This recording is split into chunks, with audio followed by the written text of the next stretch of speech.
You all know that music, right? That is, of course, the Olympic theme. And how do many of us remember Olympian Shannon Miller? Well, winning gold in the 1996 Summer Olympics in Atlanta. Shannon actually won 7 Olympic medals, 2 of them gold, 9 World Championship medals. And since then, she has gone on to become an advocate for healthy lifestyles for women and children. And joining us this morning is Shannon, along with some local gymnasts from Sharps Gym. So we want to welcome them in this morning. Shannon, first of all, tell me, how are you doing? The P&G Championships are in town. This must be a really exciting time for you. It's a really exciting week. This is the competition of the year. So if you are out there, please come yell for these athletes. They've been working so hard, the men and the women. We've got a lot of the 2012, all the 2012 men's team are back, and most of the 2012 gold medal winnings team are back here competing, including Gabby Douglas, Allie Raisman, Kyla Ross. So it's a really fun weekend. We've got lots of activities out on Georgia Street. So it's a great kind of fan fest,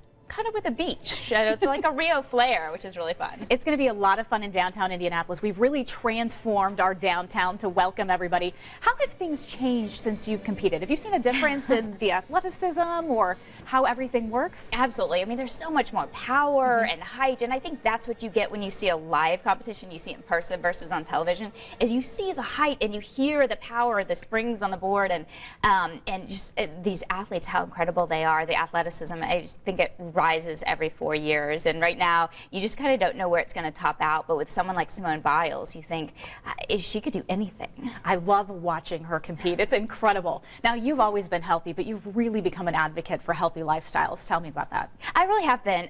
This started really on the heels of retiring from gymnastics, because I was very healthy and fit when I was a gymnast, and then as I went into my early 20s, it kind of, I kind of slacked off a little bit, and so I really made an effort, and right now I'm focused on women's health and fitness, because we're all busy. None of us seem to have the time to focus on ourselves, but we have to make ourselves a priority, or we may not kind of be there for everyone that needs us. And your personal health story, you're an ovarian cancer survivor, and that's part of your message too. It is, because you never know when something like that's going to happen to you, and you hope that it doesn't, but we can do certain things to help prevent things. But sometimes you just have to deal with it, and that's actually another reason why I'm partnered with a local company here, Washington National, and they've done a great job about getting that message out about preparing for your health. Now, we've invited some of these local gymnasts, and some of them want to pick your brain this morning. Ashleen has the first question. What's your question, Ashleen? Obviously, you have a lot of really memorable experiences in your gymnastics career and your life, and I was wondering what in your gymnastics career made you who you are today, and what was the most memorable part of all that? I think one of the things gymnastics really did for me the most was teach me those life lessons. Taught me how to goal set, taught me how to persevere, to work hard and then reap the benefits of that hard work. It taught me how to fail and then get back up afterwards. You fall off the beam, right? You guys have all fallen off the beam. And so I think those are the lessons that I really have taken with me through my cancer battle, through everything that I go through in life.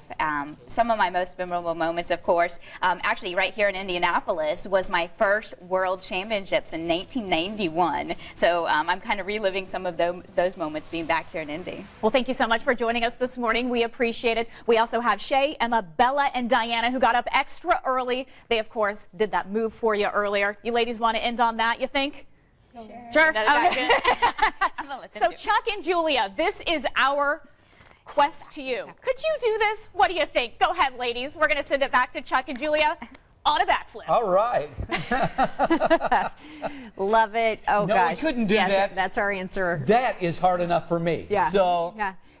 I got goosebumps, though, listening to Shannon kind of tell her story. She's had such an incredible life thus far, and encouraging other women. It's hard to believe it's been 24 years since she did her thing here in Indianapolis. I know. And so nice to have those young ladies that are aspiring to follow in her footsteps be with us. Well, we have a lot of